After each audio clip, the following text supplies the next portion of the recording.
Right, so we are going to go ahead and create our own line plot today. So as you can see, I have a chart that tells me the ages of different students in camp. So what I'm going to say is I'm going to decide on a title first for my line plot. And I'm going to say ages of children in camp. So that is my title. It goes on the top of my line plot. And now what I'm going to do is I'm going to figure out a scale. I'm going to see what I have to set how I have to set my number line up. So I'm noticing the lowest age here is actually 8. And the highest age that I can see is 12. So I'm going to start my line plot with 8, because remember, we don't have to start at 0. We can start at any point on the number line.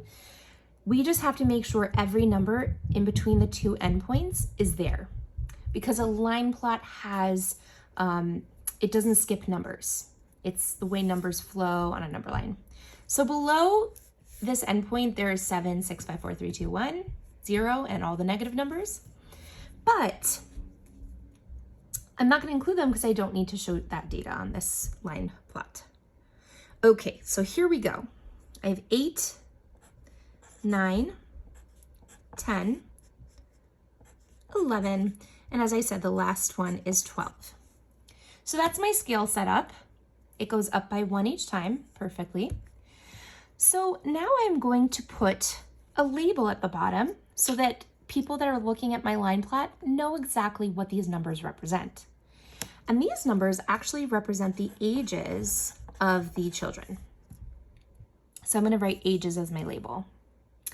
Now it comes time to put the data on the line plot so that we can see it more clearly than this chart. So that involves putting an X on over each age based on how many children are that age. So I'm going to show you how I would do this in an orderly way. So I'm going to start with 8 years old. So let's see how many students are 8 years old. So I have 1, and I'm going to cross them off as I go so I know they're accounted for.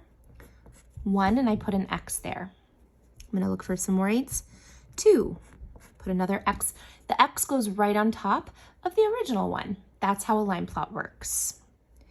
Now I'm looking for any more 8s. I don't have any more 8s, so I'm done showing my data for the age of 8. So there's 2 students that are 8. Now I'm going to look for 9.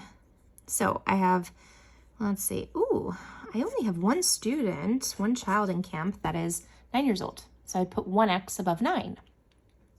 Now 10, I'm going to look through and I'm going to see, I have quite a few 10s. So I have 1, let's see, keep going down, 2, 3, and 4. I think I got them all. Let's see, I'm going to go through. Yep. Crossing off my list really helps me to make sure I accounted for all of the data. So I should have left a bit more space, friends, just so you know, between the title and the X's, but you know, we make mistakes. So here I'm going to look for kids that are 11 now. So Emma's 11, so 1 X. Olivia's 11, so I have 2 X's. Hudson's also 11, so that's 3 X's. And I think I got them all. Now, 12, I only see one person that is 12, so that gets 1 X. And now I'm all done. That's as simple as it is to create a line plot, friends.